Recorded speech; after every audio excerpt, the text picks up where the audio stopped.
مسلمان فلسطین سے محبت کرتے ہیں۔ ہم فلسطین سے اس لیے محبت کرتے ہیں کہ یہ فلسطین انبیاء علیہم السلام کا مسکن اور سرزمین رہی ہے۔ اللہ تبارک و تعالی نے حضرت لوط علیہ السلام کو اس عذاب سے نجات دی جو ان کی قوم پر اسی جگہ نازل ہوا تھا۔ حضرت ابراہیم علیہ السلام نے فلسطین کی طرف ہجرت فرمائی تھی۔ حضرت داؤد علیہ السلام نے اسی سرزمین پر سکونت رکھی اور یہیں پر ایک محراب بھی تعمیر فرمایا تھا۔ حضرت سلیمان علیہ السلام نے اسی ملک میں بیٹھ کر ساری دنیا پر حکومت فرمائی۔ چیونٹیوں کا وہ مشہور قصہ جو قرآن پاک کی سورۃ النمل میں درج ہے، جس میں ایک چیونٹی نے اپنی باقی ساتھیوں سے کہا تھا کہ اے چیونٹیوں اپنے بلوں میں گھس جاؤ، مبادا کہ حضرت سلیمان علیہ السلام کے گھوڑے تمہیں کچل نہ ڈالیں۔ یہی اس ملک میں واقع اسقلان شہر کی ایک وادی میں پیش آیا تھا، جس کا نام بعد میں وادی النمل یعنی چیونٹیوں کی وادی رکھ دیا گیا تھا۔ حضرت زکریہ علیہ السلام کا محراب بھی اسی شہر میں ہے۔ حضرت موسیٰ علیہ السلام نے اسی ملک کے بارے میں اپنے ساتھیوں سے کہا تھا کہ اس مقدس شہر میں داخل ہو جاؤ۔ انہوں نے اس شہر کو مقدس اس کے شرک کے پاک ہونے اور انبیاء علیہم السلام کا مسکن ہونے کی وجہ سے کہا تھا۔ اس شہر میں کئی معجزات وقوع پذیر ہوئے، جن میں ایک کنواری بیوی حضرت مریم علیہ السلام کے بطن سے حضرت عیسیٰ علیہ السلام کی ولادت مبارکہ بھی ہے۔ حضرت عیسیٰ علیہ السلام کو جب ان کی قوم نے قتل کرنا چاہا تو اللہ تبارک و تعالی نے انہیں اسی سرزمین سے آسمان پر اٹھا لیا تھا۔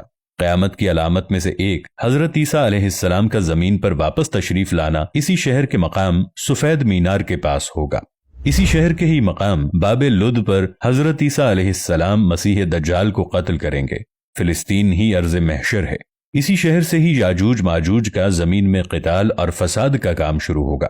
اسی شہر میں وقوع پذیر ہونے والے قصوں میں سے ایک قصہ طالوت اور جالوت کا بھی ہے۔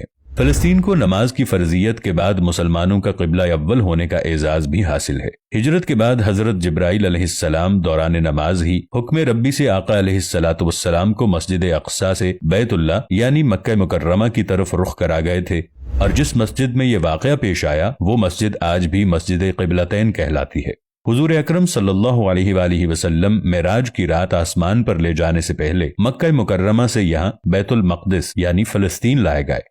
سرکار دو عالم صلی اللہ علیہ وآلہ وسلم کی اقتدا میں انبیاء علیہم السلام نے یہاں نماز ادا فرمائی۔ اس طرح فلسطین ایک بار پھر سارے انبیاء کا مسکن بن گیا۔ سیدنا ابو ذر رضی اللہ عنہ کہتے ہیں کہ میں نے رسول اللہ صلی اللہ علیہ وآلہ وسلم سے عرض کیا کہ زمین پر سب سے پہلی مسجد کون سی بنائی گئی؟ تو آپ نے فرمایا کہ مسجد الحرام یعنی خانہ کعبہ۔ میں نے عرض کیا کہ پھر کون سی مسجد بنائی گئی؟ تو آپ صلی اللہ علیہ وآلہ وسلم نے فرمایا کہ مسجد الاقصی یعنی بیت المقدس۔ میں نے پھر عرض کیا کہ ان دونوں کے درمیان کتنا فاصلہ تھا؟ آپ صلی اللہ علیہ وآلہ وسلم نے فرمایا کہ 40 برس کا، اور تو جہاں بھی نماز کا وقت پالے وہی نماز ادا کر لے، پس وہ مسجد ہی ہے۔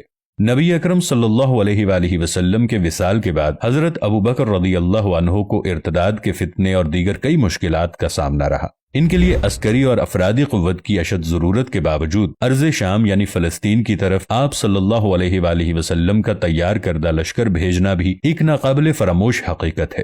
جبکہ اسلام کے سنہری دور فاروقی میں دنیا بھر کی فتوحات کو چھوڑ کر محض فلسطین کی فتح کے لیے خود سیدنا عمر رضی اللہ عنہ کا چل کر جانا اور وہاں جا کر نماز ادا کرنا اس شہر کی عظمت کو اجاگر کرتا ہے۔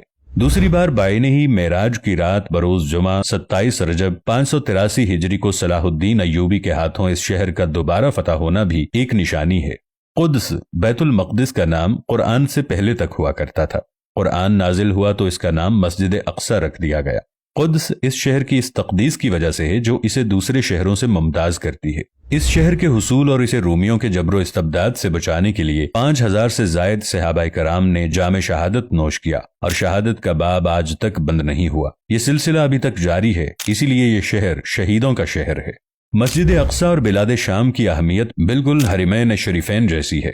جب قرآن پاک کی یہ آیت والتین والزیتون وطور سینین وہذا البلد الامین نازل ہوئی تو ابن عباس رضی اللہ عنہ کہتے ہیں کہ ہم نے بلاد شام کو التین یعنی انجیر سے، بلاد فلسطین کو الزیتون سے، اور الطور سینین کو مصر کے پہاڑ کوہ طور جس پر جا کر حضرت موسیٰ علیہ السلام اللہ پاک سے کلام کیا کرتے تھے اس سے استدلال کیا۔